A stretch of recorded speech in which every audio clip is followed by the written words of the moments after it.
මිනිසාගේ අහස ඇතුළට අත්‍යවශ්‍ය සම්පතක් වන ජල සම්පත ගැන වචන ස්වල්පයක් කතා කිරීමට ගරුවිද පරිත්‍යාගිතුමිය ඇතුළු ආචාර්ය මණ්ඩලයෙන් ආදරණීය සහෝදරවරුන් සැලකිල්ල අවසරයි. අහසෙන් වැටෙන එකදින දීඩක්වත් මිනිසාගේ පරිදෝෂණයෙන් තොරව මහන්සියට ගලා යාමට ඉඩ නොදෙන්නේ. පොළොන්නරුවේ රජකම්බල මහා පරාක්‍රමබාහු රජ කෙනා එහෙම කිව්වේ දැස්ස විදිහට අපිට ලැබෙන එක වතුර බිඳුවක්වත් ප්‍රයෝජනයෙන් තොරව මහන්සියට ගලා යාමට ඉඩ දෙන්න එපා කියලා. මේ උදාර ප්‍රකාශය ක්‍රියාවට නංවමින් සමුද්‍රයෙන් පරාක්‍රම සමුද්‍රයේ ඉදිකරන ලද්දේ ජලයේ ඇති වටිනාකම මැනවින් වටහාගෙනයි. ඔයාලා දන්නවද ලෝවට මහා සාගර තිබුණත් ලෝ ඇති ජලයේ 97% ලෝ මිශ්‍රිත ජලයයි. තවත් 2% තියෙන්නේ හිම නිසා.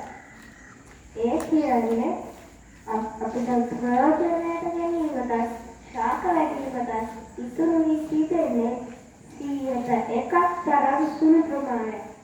ඒ නිසා ජලය නම් කියන්නේ සීමිත ස්වභාවික සම්පතක් ලෙසයි.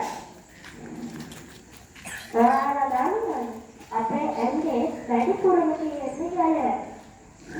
සුවඳ අන්නටි, රස අන්නටි, සාතන්නට වගේ හැඩයන්නට ජලය ඇත්තටම කිව්වොත් නිලකල නොහැකි තරම් වටින සම්පතක්. මිනිස්සුන්ගේ අදූරදර්ශී ක්‍රියාවන් නිසා සීමිත සම්පතක් වන ජලය දූෂණය වෙමින් පවතිනවා. කිසිම ආදේශයක් නැති ජල සම්පත සුරකීම සහ අරපිරිවෙස්යෙන් භාවිත කිරීම අපේ යුතුයකම් බව තියෙනවා. ඊළඟට අපි කතා කරමු ජල දූෂණය ගැන. ජලයට විවිධ අපද්‍රව්‍ය එකතු වී ජලයේ සුවඳ වෙන පැහැෙන වෙනස් වී මිනිසාට පරිභෝජනය කර නොහැකි තත්ත්වයකට පත් වීම තමයි ජල දූෂණය කියන්නේ.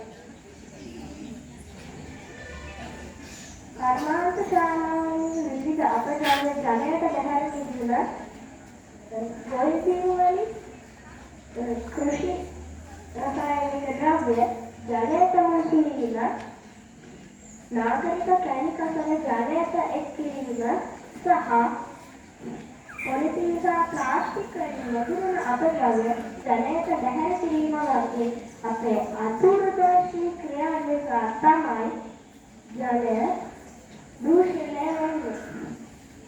ජල දූෂණය මිනිසාට පරිවර්තනය කළ ප්‍රතික්‍රියාව පමණක් නොව ජලද ජීවිතයේ පැවැත්මටද සැලසෙනවා. ඔයාලා දන්නවා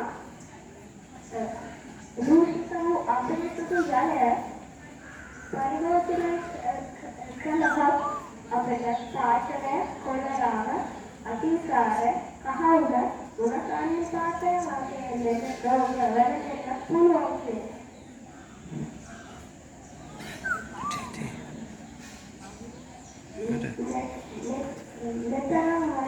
ජල සම්පත රැක ගැනීමට නම් අපි ගංගානගර වලට ප්ලාස්ටික් සහ පොලිතීන් බැහැර කිරීම නැවැත්වීම,